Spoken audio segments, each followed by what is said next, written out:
अपने चंचल मन को एवं चंचल उपयोग को स्थिर करने के लिए जिनवाणी माता के माध्यम से अपनी वर्तमान ज्ञान की पर्याय में सम्यक भेद ज्ञान उत्पन्न करते हुए शरीर और शरीर से भिन्न जितने भी चेतन अचेतन पदार्थ हैं उनका मुझ भगवान आत्मा से किसी प्रकार का कोई संबंध नहीं है। इस प्रकार सम्यक भेद ज्ञान पूर्वक शरीर आदि पर पदार्थों का लक्ष्य छोड़ के अंदर जो अखंड ज्ञान ज्योति स्वरूप भगवान आत्मा है उसमें ही कि मेरा ये भगवान आत्मा शरीर आदि पर पदार्थों से भिन्न प्रकट अखंड ज्ञान ज्योति स्वरूप ही है।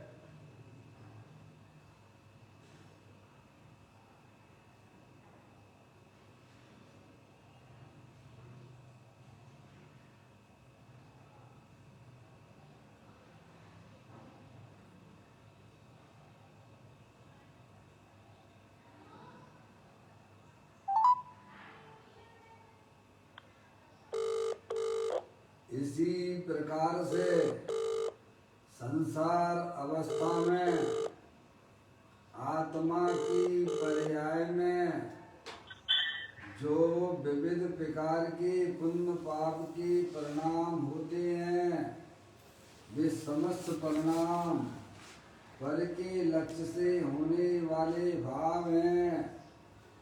वे हमारे आत्मा का स्वभाव नहीं है।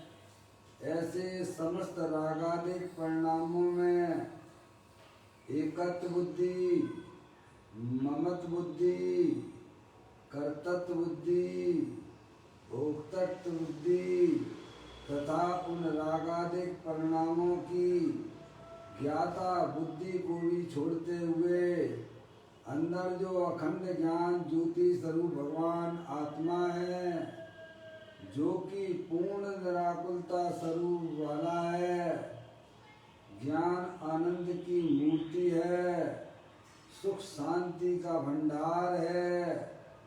ऐसे गायक प्रभु परमात्मा में शरीर राग आदि का लक्ष्य छोड़ के मैं तो तीनों काल पूर्ण वीतराग स्वरूप भगवान आत्मा हूँ ऐसा अपने आप को जानो और ऐसा ही अनुभव करो कि मैं वर्तमान में ही शरीर रागादिक से भिन्न पूर्ण वीतराग स्वरूप भगवान आत्मा हूँ।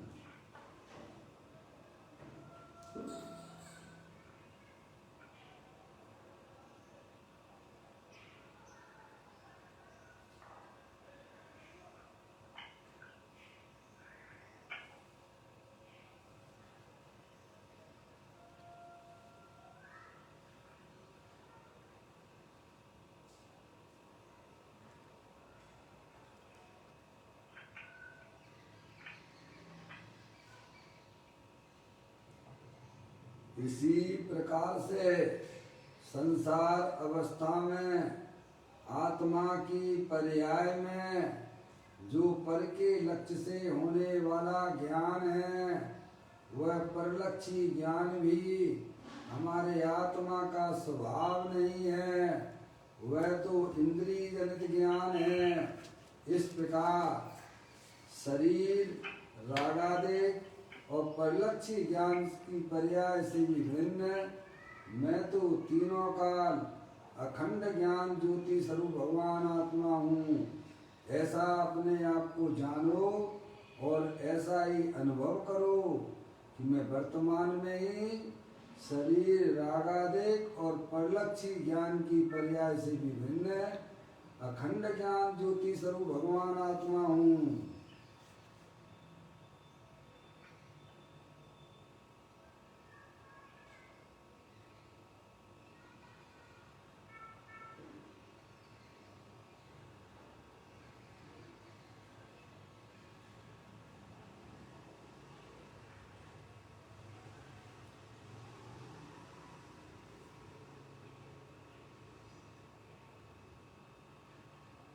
मेरे भगवान आत्मा में शरीर, रागादिक परिणतियां और परिलक्षी ज्ञान की पर्याय का प्रवेश नहीं होता है, क्योंकि मेरा ये भगवान आत्मा सदाकाल शुद्ध वितराग विज्ञान घन स्वरूप है। ऐसा अपने आप को जानो और ऐसा ही अनुभव करो कि मेरे आत्म स्वरूप के अंदर शरीर आदि पर पदार्थों का प्रवेश नहीं होता है। मेरे आत्म स्वरूप के अंदर रागादिक परिणतियों का भी प्रवेश नहीं है। मेरे आत्म स्वरूप के अंदर परिलक्षी ज्ञान की पर्याय का भी प्रवेश नहीं है। मैं तो तीनों का शुद्ध वितराग विज्ञान धन स्वरूप भगवान आत्मा ही हूँ।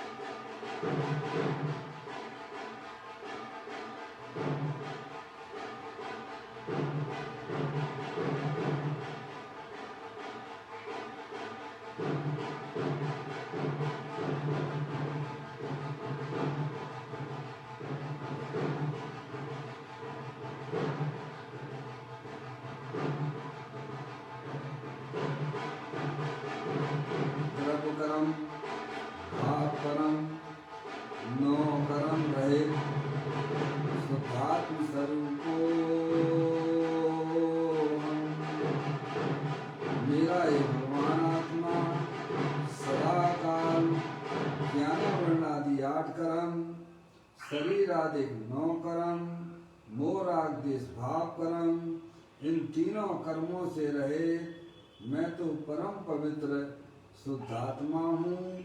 ऐसा अपने आप को जानो और ऐसा ही अनुभव करो कि मैं एकमात्र परम पवित्र शुद्धात्मा ही हूँ।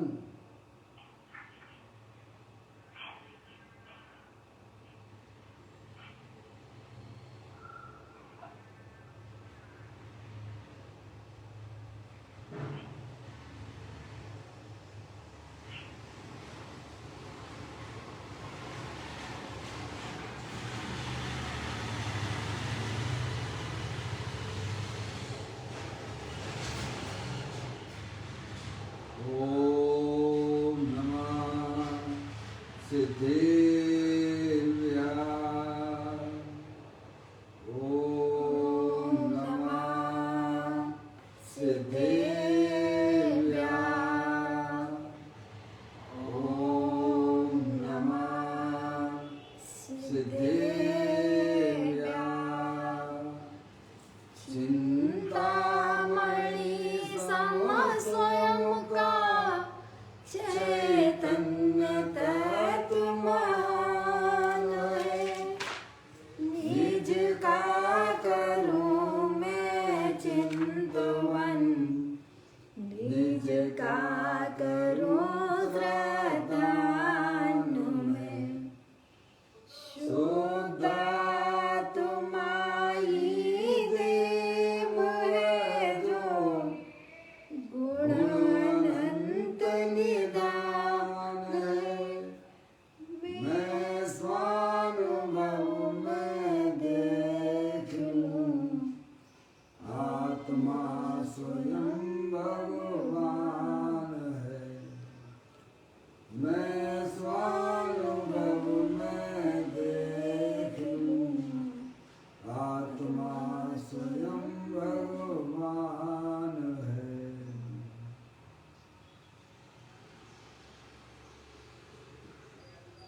द्रव दृष्टि जिनेश्वर और पर्याय दृष्टि जिनेश्वर की चर्चा महान ग्रंथ के माध्यम से हम और आप इसका स्वाध्याय यहाँ कर रहे हैं। आज का बोल है 776वें नंबर का बोल है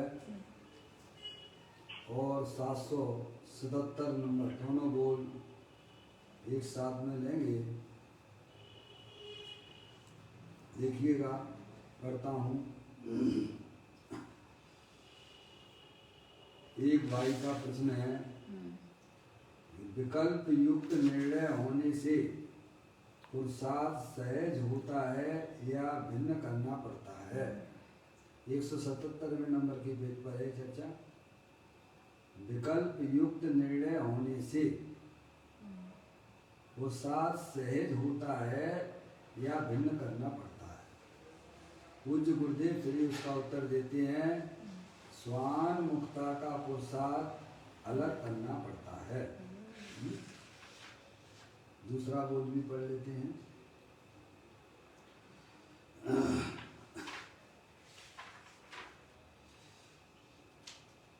मेरी वस्तु ज्ञायक भाव से कभी पृथक ही नहीं हुई है और राग का कभी स्पर्श ही नहीं किया है, ऐसी दृष्टि होने पर सम्यक दर्शन होता है।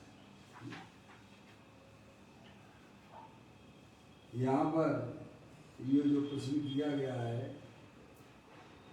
एक मुमुक्षु भाई का प्रश्न है, विकल्प युक्त निर्णय होने से पुरुषार्थ सहज होता है या भिन्न करना पड़ता है?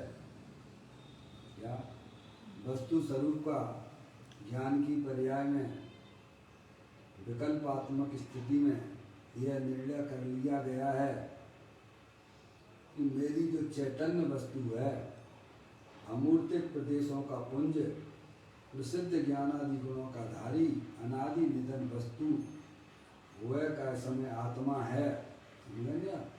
ऐसा उसने ज्ञान में निर्णय किया। और ये रागादिक परिणतियाँ, जितने भी शुभाशुभ भाव होते हैं, जितनी भी विचार श्रृंखला होती है, वह रागादिक परिणति है। समझे नहीं आप?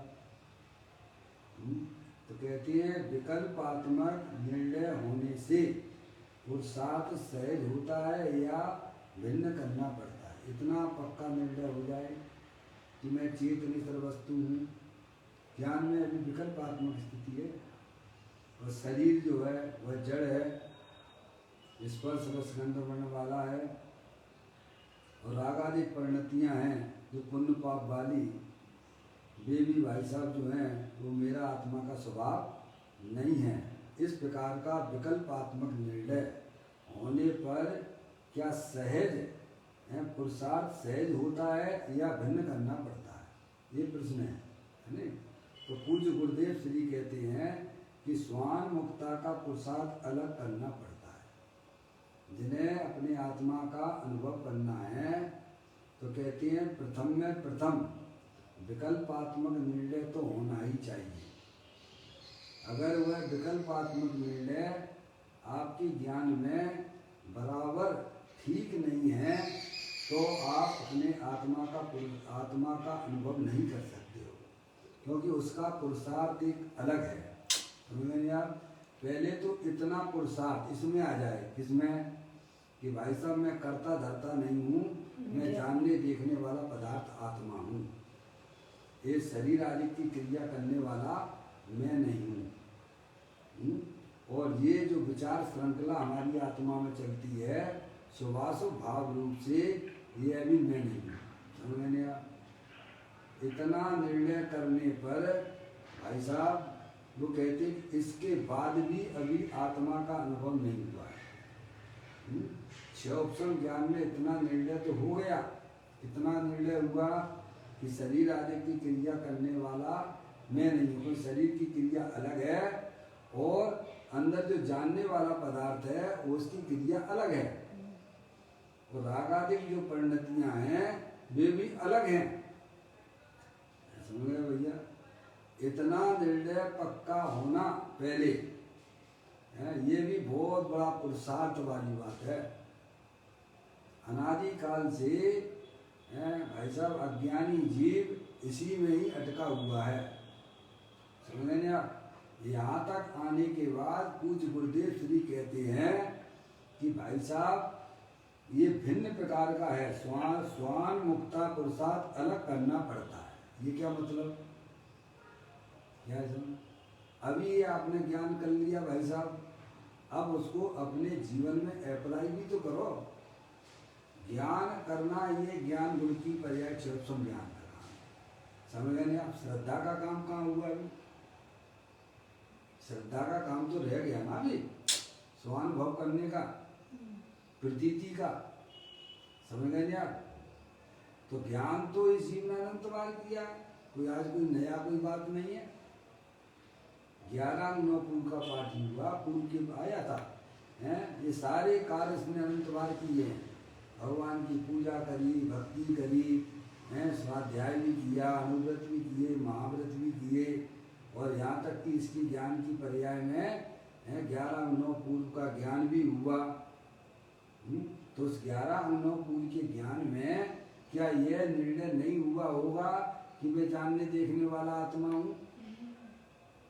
क्या भाई साहब, ये विकल्पात्मक स्थिति में तो अनंत बार आ चुका है। स्वानुभव में विकल्पात्मक स्थिति में तो हमारा ज्ञान अनंत बार आ चुका है। वो 11 पूर्व का ज्ञान है, वो विकल्पात्मक ही है, वो है, उसमें आत्मा का अभी अनुभव शेष रह गया है। क्या विकल्पात्मक ज्ञान तो हुआ कि नहीं हुआ बताओ? 11 पूर्व में क्या रह गया?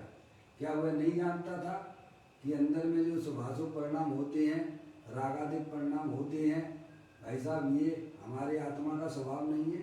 क्या ये चीज़ रह गई होगी उसमें? क्या यह चीज़ रह गई होगी कि जानने देखने वाला पदार्थ अमूर्तिक आत्मा है? यह भी उसके ज्ञान में तो आया ही होगा ना भाई साहब। शरीर की क्रिया स्पष्ट परद्रव्य है।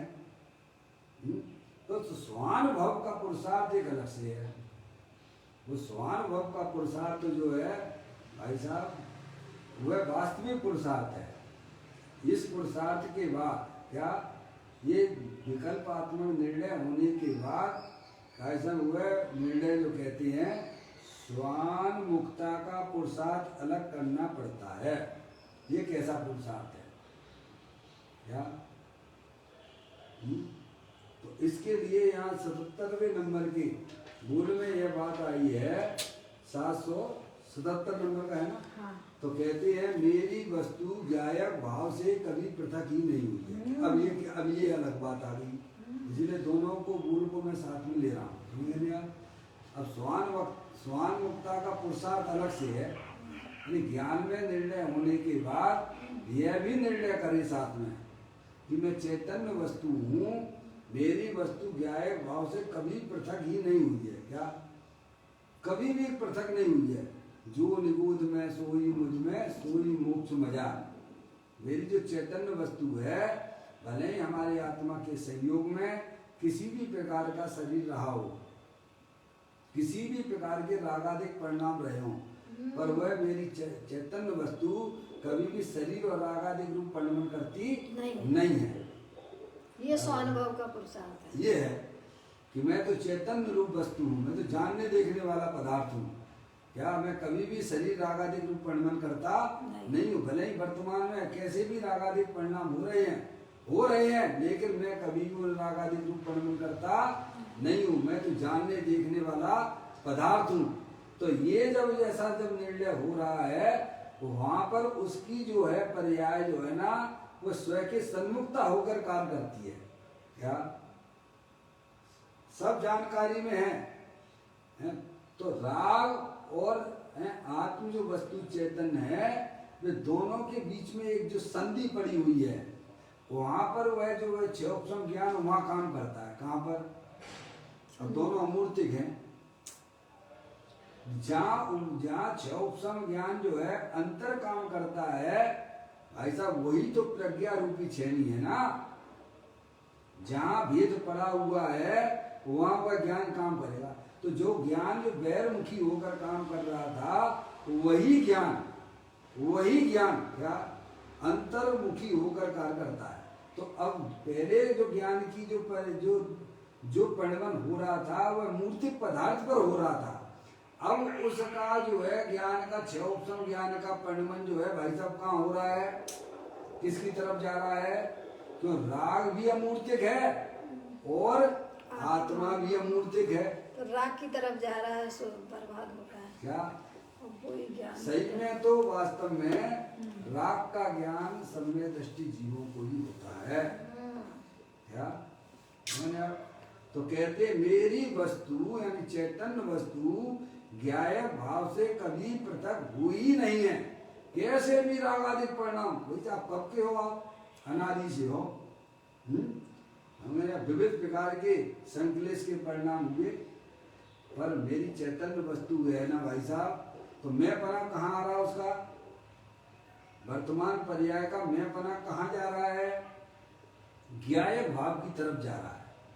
समझे? ज्ञान ज्ञान सबका है, समझे ना?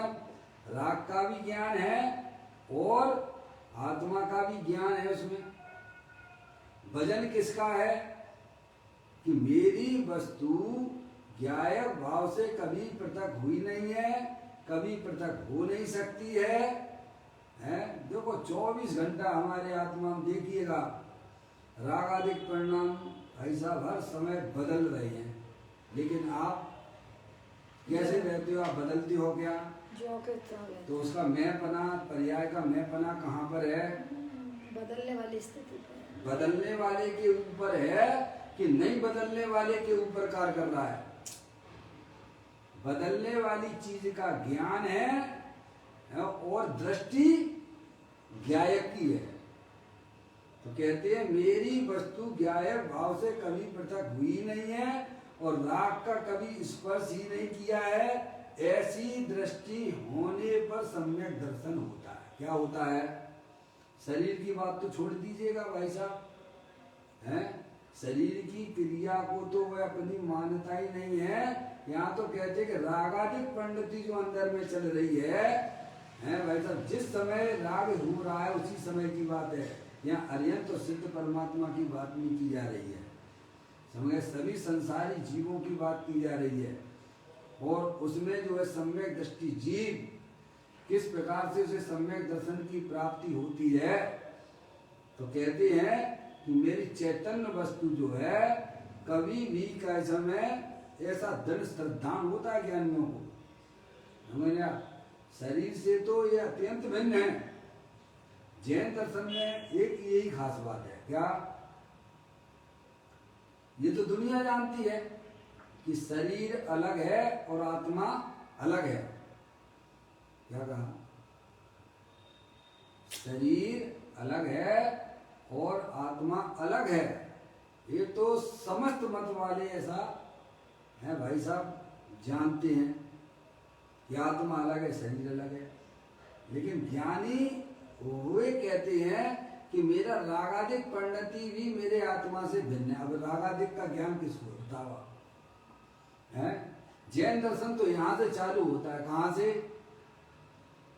कहाँ से चालू होता है कि अंदर में होने वाले जो रागादिक विविध प्रकार की इच्छाएं हैं उनसे मेरी चैतन्य वस्तु भिन्न है और रागादिक परिणामों को मेरा आत्मा उनको स्पर्श नहीं करता है।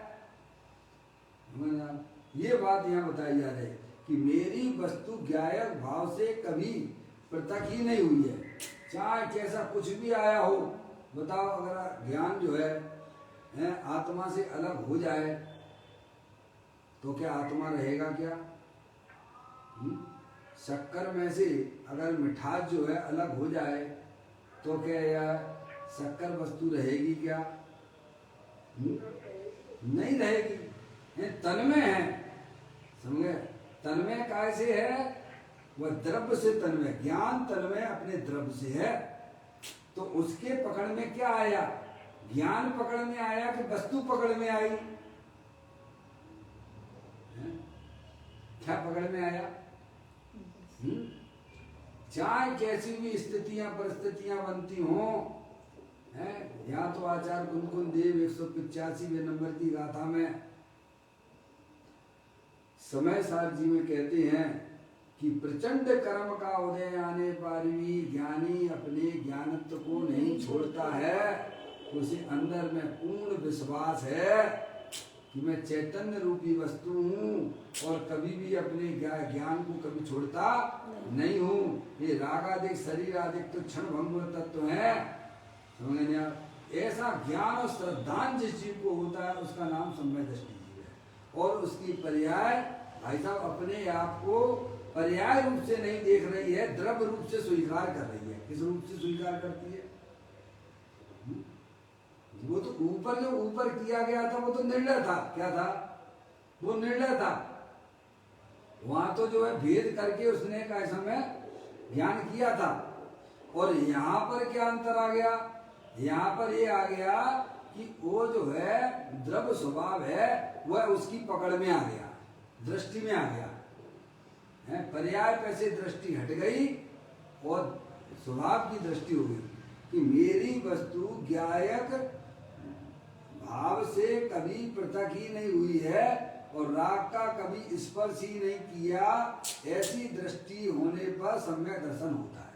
यानी ज्ञान जो परिणाम वाला है उस पर से और रागादिक परिणाम जो पर्याय में होते हैं वहां से हटकर क्या पकड़ में आ गया? उसकी पर्याय में द्रव्य स्वभाव पकड़ में आया। क्या पकड़ में आया? ज्ञान से किसको पकड़ा? जैसे आपकी लाइट जल रही है कमरे में, समझ आप? तो लाइट जो किस में से आ रही है? तो लाइट आप कहोगे भाई साहब ये लाइट जो है ये बाहर गया हुआ उसमें से आती है। तो ये तो आपको निर्णय हो गया ना। तो ये दृष्टि में कहाँ चला गया? वो इलेक्ट्रिक पावर हाउस पे चला गया।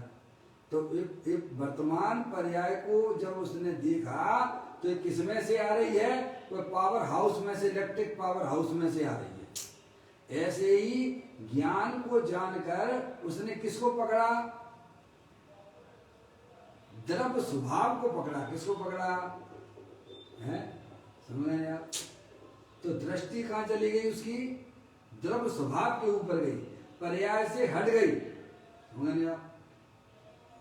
कहते हैं मेरी वस्तु ज्ञायक स्वभाव से कभी पृथक ही नहीं हुई है। ऐसा मैं चेतन सर भगवान आत्मा हूं। देखो जब तक पर्याय की पकड़ में अपना त्रिकालिक ध्रुव भगवान आत्मा नहीं आता है तब तक पर्याय में निराकुलता की उत्पत्ति नहीं हो सकती है। क्या? अभी तो अज्ञान दशा में इसकी पर्याय में पकड़ जो पड़ी हुई है परद्रव्यों की पड़ी हुई है। शरीर की पकड़ है और शरीर से भिन्न जितने भी चेतन अचेतन पदार्थ हैं, स्त्री मेरी है, पुत्र मेरा है, दुकान मेरा है, रुपया पैसा मेरा है, कहाँ है पकड़ उसकी पर्याय की? बाहरी पर पकड़। अभी तो वहां से वह ढीली भी नहीं हो रही है। समझ रहे हैं आप? और जब ढीली नहीं हो रही है तो उसकी पर्याय में कैसे कैसे परिणाम होंगे भाई साहब? महासंकलेश रूप परिणाम होंगे। समझ रहे आप? क्योंकि जो चीज तेरे से अत्यंत भिन्न है, शरीर और शरीर से संबंधित जितने भी चेतन अचेतन पदार्थ हैं, आत्मा से भिन्न है क्या? भिन्न है, भिन्न है। लेकिन पर्याय में पकड़ कैसी बना के रखी है ने? थोड़ा बहुत शरीर में कुछ हुआ तो क्या याद आने लगता है? भगवान याद आने लगती है। या इष्ट का वियोग हुआ घर में तो रोने लग जाता है, अनिष्ट का संयोग हुआ तो भाई साहब ये कब यहाँ से जाएंगे? हैं? समझ गए आप? तो अभी उसको कहाँ है? इसको सच्चा ज्ञान है भाई। सच्चे ज्ञान का मतलब तो पर्याय में निराकुलता होना चाहिए थी ना। जैसी अज्ञानी जीवों की पर्याय में आकुलता रूप परिणाम होते हैं, क्या वैसे परिणाम ज्ञानी जीव की पर्याय में होंगे क्या? नहीं, बिल्कुल भी नहीं होंगे। हाँ दुख तो होगा पर दुख में भी बदलाव आ चुका है। क्या? जैसे अज्ञानी जीवों को संयोग के वियोग में दुख होता था, वैसा ज्ञानी जीव के संयोग में भी संयोग के वियोग के समय वैसा दुख नहीं होता है। उसकी जो है आश्रम भी बदल गई है। क्या बदल गए? हैं? समझे? क्योंकि वह जानता है कि भाई साहब सब चीजें निश्चित हैं। आने वाला आता है, जाने वाला जाता है। ऐसे ही अंदर में होने वाले रागादिक परिणाम भी हर समय नए नए उत्पन्न होते हैं, चले जाते हैं। लेकिन मैं तो ज्ञान स्वरूप भगवान आत्मा हूँ, तो पकड़ में उसकी पर्याय में द्रव्य की है, और अज्ञानी की पकड़ जो है भारी पर पदार्थ शरीर और भारी पर पदार्थ की है। इसीलिए वह निरंतर आकुलित व्याकुलित होता है। क्या समझने आप? तो भेद ज्ञान अपने आप को भाई साहब बहुत निराकुलता की उत्पत्ति कराता है। आप भी इतने दिनों से सुन रहे हो, पढ़ रहे हो, हैं? जो पहले आपकी पर्याय में दुख की पर्याय आकुलता परिणाम होते थे, हैं? आप थोड़ा सा भी अगर विचार करने लग जाते हो तो पर्याय में निराकुलता आ जाती है। होता स्वयं जगत परिणाम, मैं जग का करता क्या काम, दूर हटो परिकृत परिणाम, सहजानंद रहूं अविराम। अरे आप अज्ञान दशा में भी भाई साहब जब द्रव्य की पकड़ नहीं है, उस समय भी पर्याय में बदलाव आता है कि नहीं आता है? बोलिए, आता है कि नहीं आता है? और ज्ञानी की पर्याय में जब द्रव्य की पकड़ हो चुकी है, उसको तो एक एक समय की पर्याय का भी यथार्थ ज्ञान चलता रहता है भाई साहब। वो अपने आप को पर्याय का कर्ता नहीं मानता, पर द्रव्य को कर्ता नहीं मानता है। समझ नहीं आप? वो जानता है जो भी पर्याय होती है सब अपने सटकारक में होती है। आज सुबह के प्रवचन में चल रहा था, थोड़ा सा लिया था समय के अनुसार। ज्ञानी जीव जो है वो स्वतंत्र पर्याय की स्वतंत्रता को जानता है? क्योंकि मैं एक द्रव दूसरे द्रव की पर्याय का करने वाला नहीं है। ऐसी स्वतंत्रता का ज्ञान सम्यक दृष्टि जीवों को होता है, अज्ञानियों को नहीं होता है। क्या तुमने? इसीलिए वे पर के कर्ता धर्ता होते नहीं है। जानते हैं सबका परिणाम सबका भिन्न भिन्न हो रहा है। मैं किसी के परिणाम का कर्ता धर्ता नहीं हूँ। अरे यहाँ तक कि वो जो है अपने परिणामों का भी वो आत्मा अपने आप को करता धरता देखता नहीं है। मैं तो ज्ञानेश्वर हूँ, मैं तो जानने देखने वाला पदार्थ हूँ। तो ये जो है आत्मानुभव का ये पुरुषार्थ जो है वह अलग प्रकार का है। यानी ज्ञान का होना अलग बात है, और अंतरोन्मुखी उपयोग के द्वारा ये पुरुषार्थ जो होता है वो एक अलग जाति का होता है। प्रश्न तो यही था ना क्या? ज्ञान का निर्णय हो जाने के बाद, दोबारा पढ़ता हूँ इसे, क्या था भाई का प्रश्न? विकल्प युक्त निर्णय होने से पुरुषार्थ सहज होता है या भिन्न करना पड़ता है? तो गुरुदेव श्री ने भिन्न कहा है। क्या कहा? विकल्पात्मक निर्णय होने से, विकल्पात्मक निर्णय आप समझ गए? आप वस्तु स्वरूप का है नहीं, बिल्कुल यथार्थ निर्णय विकल्पात्मक है। अभी जो है अभी उसको आत्मा की अनुभूति नहीं हुई है। तो गुरुदेव श्री ने कहा कि स्वान मुक्ता का पुरुषार्थ अलग करना पड़ता है। करत करत व अभ्यास से जन्मत होत सुजान, रस्सी आवत जात से सिलवत परिणाम। अपन आप रोजीना बैठते हैं अपन, क्या भाई साहब? बारंबार बोलो, बैठते हैं 10 मिनट बैठते हैं, पक्का हो रहा है। आपको अगर आप बैठते हो हमारे साथ में तो आपको अंतर लगता होगा, और नहीं बैठते हो तो वैसा उसकी तो हम कुछ कह ही नहीं सकते हैं। क्या कहा? समझ गए आप? ये पुरुषार्थ क्यों नहीं दिखता है भाई साहब? बारंबार अपनी पर्याय को अपने ज्ञायक के सन्मुख ले जाना, ये पुरुषार्थ अलग जाति का है। ज्ञान हो जाना, शास्त्र का ज्ञान तो भाई साहब 11 नौपुर का अनंत बार हो चुका है, आपको भी हो चुका है, हमें भी हो चुका है। कहा? लेकिन ये पुरुषार्थ बारंबार अपनी पर्याय को भाई साहब सम्यक वेद ज्ञान पूर्वक अनुभवन करना। ओ मैं तो शांति का भंडार हूँ, ज्ञानानंद मूर्ति प्रभु हूँ, जितनी शक्तियां प्रभु। ये विकल्पात्मा में ऐसी प्रतीति अंदर से उठती हुई, क्या भाई इसमें कोई बनावटी वाला काम नहीं है। समझने में आप? अंदर से उठता हुआ ओ मैं तो चेतन शरीर भगवान आत्मा हूँ, पूर्ण निराकुलता स्वरूप वाला हूँ, इसमें किसी प्रकार का हमको शंका संदेह नहीं है। किसी भी प्रकार का भ्रम नहीं है। क्या भाई साहब? हैं? देखो मैंने आपको बताया था 344वें नंबर के पृष्ठ पर मोक्ष मार्ग प्रकाशक जी का 344-45 में विकल्प सविकल्प से निर्विकल्प होने का विधान। क्या कहा? सविकल्प से निर्विकल्प होने का विधान। क्या मतलब? सम्यक दृष्टि जीव भी जब आत्मा के अनुभव के लिए चलता है, क्या कहा भाई साहब? जब उसका रसास्वादन लेने के लिए वह भी, क्या भाई साहब, तो ये अब वह भी अपने आत्मा के अनुभव की तरफ जा रहा है, तो पुरुषार्थ नहीं है क्या? सम्यक दृष्टि करता है। बताइए, सविकल्प से निर्विकल्प होने का विधान। निर्विकल्प यानी अपनी आत्मा की निर्विकल्प अनुभूति है। सम्यक दृष्टि जब करता है, सम्यक दृष्टि के जीवन में देखा जाता है, तो हम और आप वैसा भी अलग जाति का नहीं है तो और क्या है? आप पढ़ तो लेते हो, ग्रंथ में पढ़ लेते हो, सब पढ़ लेते हो, पीएचडी कर लिया अपने आत्मा के ऊपर, लेकिन उस प्रक्रिया में आई ना, प्रैक्टिकल में उतरिए ना भाई साहब। है वो चीज अलग नहीं होगी क्या? है बातें करना अलग बात होती है और उसको जीवन में उतारना अलग बात है। दोनों भिन्न भिन्न है। समझे नहीं आप? क्या कहा? दोनों भिन्न भिन्न है कि नहीं है? ऐसे ऐसे लोगों को देखा है भाई साहब, चर्चा इतनी अच्छी करेंगे है भाई साहब, लेकिन उनका जीवन इतना गंदा मिलेगा भाई साहब, मैं क्या कहूँ आपसे, एक सामान्य श्रावक का भी नहीं होगा। तो उसका मतलब क्या कि ज्ञान का काम अलग है और श्रद्धान का काम अलग है। प्रतीति में आना, अनुभवन करना, ये दोनों अलग अलग है। इसीलिए गुरुदेव श्री ने उसको अलग किया। देखिए प्रश्न के जवाब में, विकल्पात्मक निर्णय होने से पुरुषार्थ सहज होता है या भिन्न करना पड़ता है? सहज होता है, हमने तो भाई साहब कर लिया तो सहज हो जाएगा, तो खुल जाएगा। जो बुद्धिपूर्वक दुकान खोलते हो कि खुल जाती है आपकी? खोलते हैं बुद्धिपूर्वक। पाप के काम बुद्धिपूर्वक करते हो कि सहज होती हैं? बुद्धिपूर्वक।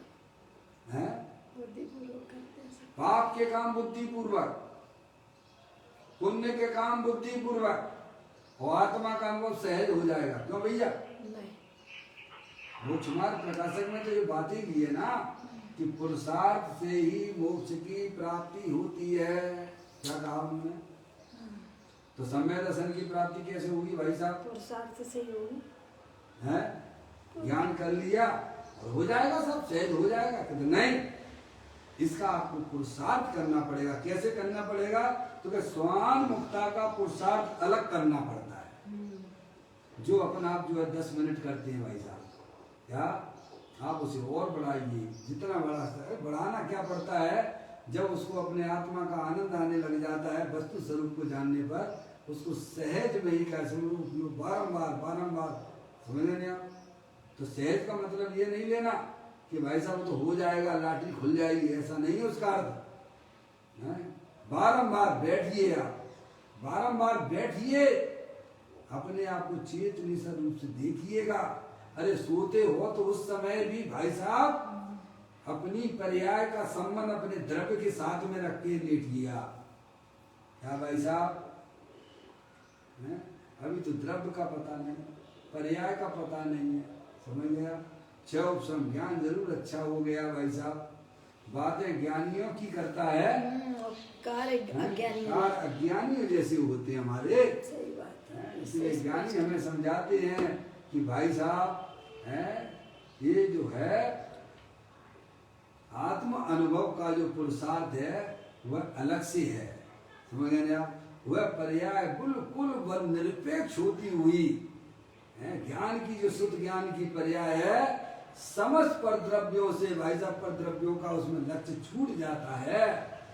पर्याय में होने वाले परिणमन का भी लक्ष्य छूट जाता है।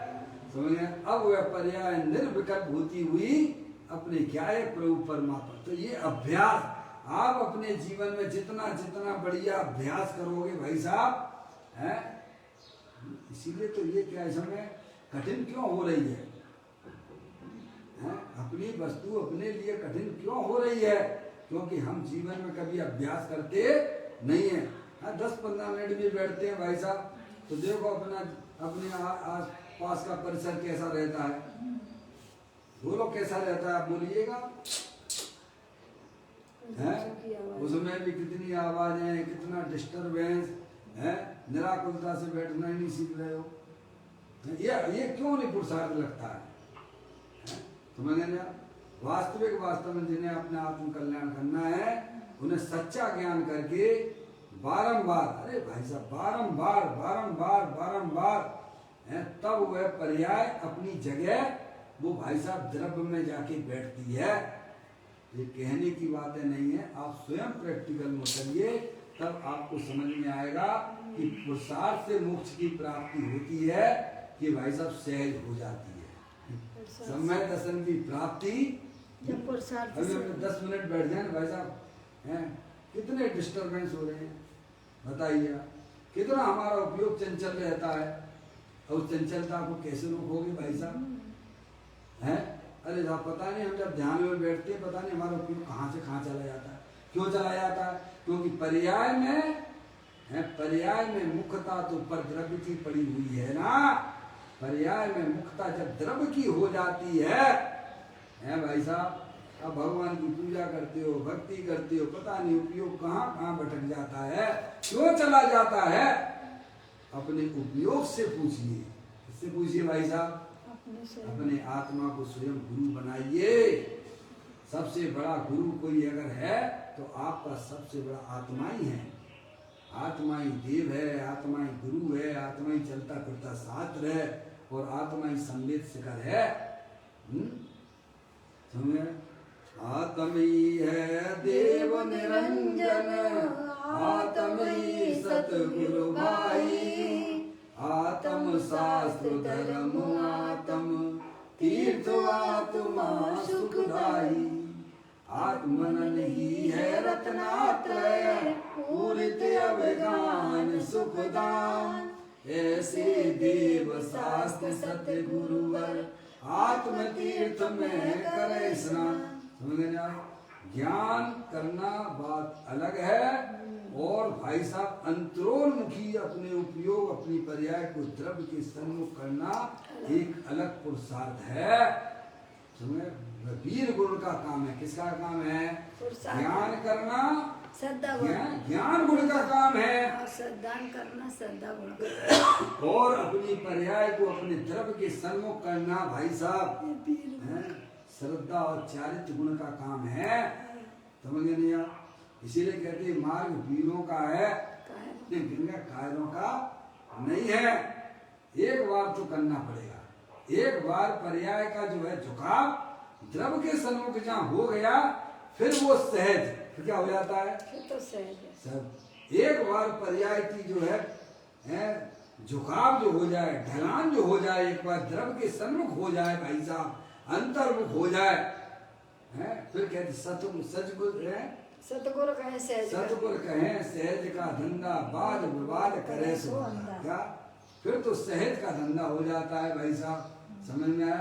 फिर तो ज्ञानी समझ चुका है भाई साहब हमें अभी क्या करना है, हमें अब कुछ नहीं करना है, बस अपने आत्मा की आनंद को लूटते जाएंगे। क्या करना है?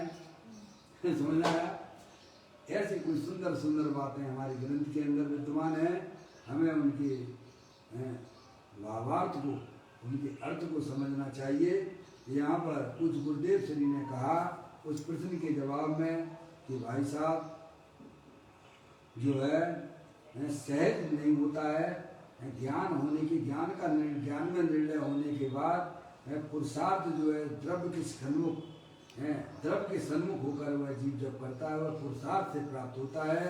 और उसमें यह भी निर्णय हो जाता है कि मेरा जो ज्ञान स्वरूपी भगवान आत्मा है, वर्तमान में किसी भी कैसा भी प्रकार का राग उत्पन्न होता हो पर वह कभी भी हमारे ज्ञान गुण को कभी छोड़ता नहीं है और ना ही रागाधिक परिणामों को वह स्पर्श करता है। ऐसा ज्ञानी जीवों को अपनी वर्तमान पर्याय में श्रद्धा और ज्ञान हुआ करती है। वह भी आत्म सन्मुख पूर्वक वह सच्चा ज्ञान ही वास्तव में सच्चा ज्ञान कहलाता है। इस प्रकार की चर्चा को इन बोलों के माध्यम से पूरा करते हुए कल फिर एक नए बोल के साथ चैतन्य काय सुमन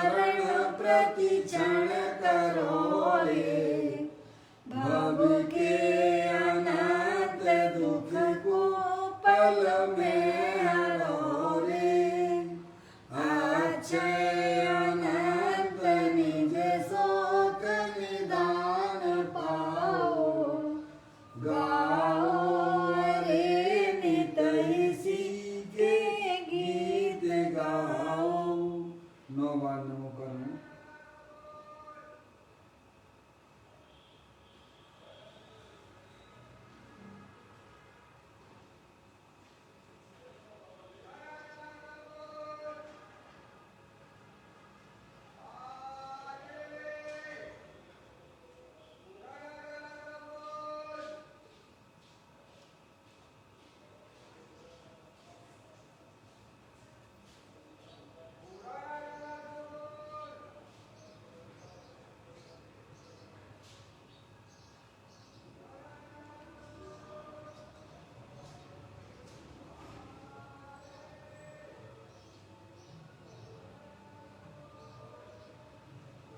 गुरुद्वारा दिनवाणी माता की जय।